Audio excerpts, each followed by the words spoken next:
여러분 안녕하십니까? 중국이 우리 대한민국을 겨냥해서 핵 투발 훈련을 했다고 보도가 있습니다. 이 보도가 얼마나 정확한지는 좀 더 따져봐야 된다고 저는 생각합니다. 그러나 중국이 폭격기를 비롯해서 또 장거리 유도탄으로 대한민국을 표적으로 삼는 것은 이미 당연한 것이라고 저는 보고 있습니다. 왜냐하면 핵무기라는 게 원래 그렇게 쓰이는 거니까요. 표적화, 가용한 모든 그 표적들을 이제 표적화하는 겁니다. 우리가 흔히 생각하기에는 대한민국의 미군 시설을 겨냥해서 할 거라고 생각하는데 꼭 그렇지가 않습니다. 미군 기지 외에도 우리나라의 군사적 잠재력을 무력화하기 위해서 아마도 많은 우리의 군사 기지들을 이미 표적화했을 거예요. 표적화라는 것은 어떤 목표에 대해서 비행기로 가서 때리는 게 좋으냐, 미사일을 쏘는 게 좋으냐, 아니면 특수부대를 보내는 게 좋으냐, 아니면 아예 공격하지 않는 게 좋으냐, 이런 것들을 판단하는 겁니다.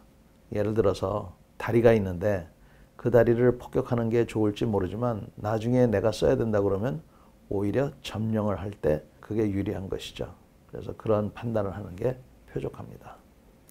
아무튼 중국은 이번에 핵훈련을 했다는 것이 만약에 사실이라 하더라도 우리는 놀랄 일이 아닙니다. 오히려 당연히 그랬으려니 하고 생각을 해야 됩니다. 중국 분들한테는 좀 죄송한 얘기지만 미국도 아마 여러분들의 군사시설과 대도시에 대해서는 표적화를 다 끝냈을 겁니다. 중국은 매년 우리가 정해놓은 방공식별구역, 카디즈라고 하죠.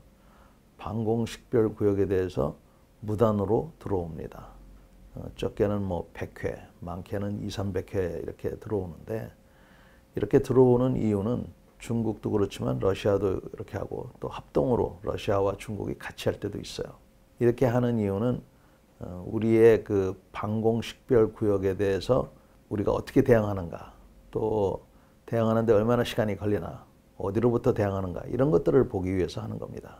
지난번에는 경고에도 떠나지 않았기 때문에 우리가 기총수사를 했는데 그러한 경우도 꽤 있죠. 기총수사를 한 것은 우리의 방공식별구역으로 들어온 것 때문에 쏜 것은 아닙니다. 그때 기총수사를 한 것은 방공식별구역을 넘어서 우리의 영공으로 들어왔기 때문입니다. 아무튼 그들은 우리의 방공식별구역을 수시로 이렇게 테스트를 해봅니다. 그런 테스트를 하는 것으로 봐서는 이번에도 그러한 핵훈련을 한 것에 대해서 우리가 놀랄 일은 아니라고 봅니다. 이러한 핵훈련에 대해서 우리가 유념해야 될 것은 항상 우리 주변에는 북한만이 우리에게 어떤 군사적인 위협을 가하고 있지 않다는 겁니다. 그것은 우리 주변국, 중국이 됐든 러시아가 됐든 또는 그 어떤 다른 나라가 되었든 간에 우리 안보에 대해서는 우리가 스스로 지키지 않으면 항상 위협을 받고 있다는 것을 알아야 됩니다. 우리는 얼마나 안보에 대해서 생각하고 있습니까? 이것은 대단히 중요한 질문입니다. 저는 매일 다니면서 웃고 떠드는 그런 사람들을 많이 봅니다. 너무나 보기가 좋습니다. 그러나 그들 마음속에 만약에 어떤 위험에 대해서 대처를 하지 않고 있다면, 만약에 보험에 들지 않고 운전을 한다면, 건강보험이나 실손보험을 등한시하고 있다면, 제가 보험 판매원은 아닙니다만 안보에 대한 그러한 보험을 등한시하고 있다면 이것은 우리에게 큰 위험을 초래하는 겁니다. 이번에 중국의 핵훈련이 우리에게 다시 한번 얼마나 위험할 수 있는가를 보여준 좋은 사례입니다. 여러분, 우리는 안보에 대해서 반드시 평상시에 관심을 갖고 특히 우리 군인들에 대한 지원과 응원을 등한시하면 큰일 납니다. 우리 군인들에게 질책만 해서는 안 되고 그들이 다 잘할 수 있도록 격려 좀 해주셨으면 좋겠습니다. 이것이 중국의 핵훈련을 대응하는 첫 번째 길입니다. 우리 군인들에게 많은 격려를 부탁드립니다. 윤석열 대통령께서는 국제 무대에서 1년 정도라고 말씀하셨는데 1년이 될지 2년이 될지는 아니면 뭐 6개월이 될지 이것은 정확히 말할 수가 없습니다. 실제로 해봐야 되니까. 다만 우리가 기술력은 있는 것이 확실합니다. 무기급 핵무기를 만들기 위한 핵물질이 이제 필요하고요. 그 다음에 시험을 몇 번 해봐야 됩니다. 그러나 기술력이 있고 또 투발 수단도 어느 정도 돼 있습니다. 이러한 그 기술력을 좀 더 무기 생산에 그러한 잠재력을 갖는 것이 우선 중요하겠고요. 이런 핵무기를 갖기 위해서는 많은 사람들의 양성이 필요합니다.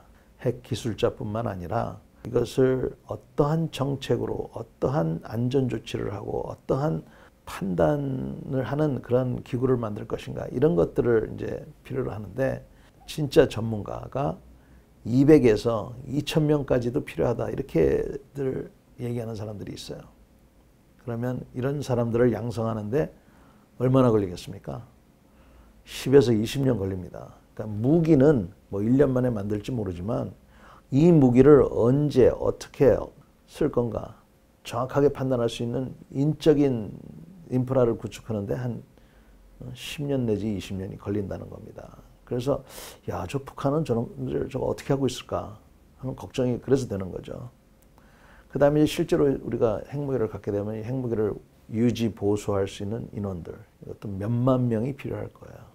핵무기 자체는 뭐 1년 만에 만들 수 있을지 뭐 2년 만에 만들 수 있을지 모르지만 이러한 인프라를 구축하는 것은 또 대단한 어려움이 따르고 시간이 많이 걸립니다. 그리고 집중도가 많이 필요하고 그래서 충분히 우리가 가능하지만 거기에 따른 많은 투자와 노력이 필요할 것이다. 북한도 핵무기를 만들었는데 우리가 북한 수준으로 못 만들 이유는 없습니다. 10년, 20년이 아니라 뭐 1년, 2년 내에 북한 수준으로는 만들 수 있을 겁니다. 기술력은 어느 정도 돼 있으니까. 근데 10년이 걸릴지 20년이 걸릴지 모르지만 그동안에는 우리가 역시 미국이란 나라에서 제공하고 있는 확장 억제, 즉 한국이 공격을 받으면 미국이 공격받는 것과 똑같이 대응을 해주겠다 하는 이 약속을 공고히 할 수 있도록 해야 됩니다. 그래서 단순히 말로만 해서는 안 된다. 또 단순히 약속만 해가지고는 안 된다. 그래서 지금 정부에서 많은 노력을 하고 있는데 그 결과와 그 성과에 대해서는 우리가 정말 국민으로서 잘 보고 잘 따라야 될 것이라고 봅니다. 그래서 한미 관계가 굉장히 중요하고 진실을 바탕으로 한 진솔한 소통이 매우 중요합니다. 오늘도 경청해 주셔서 감사합니다.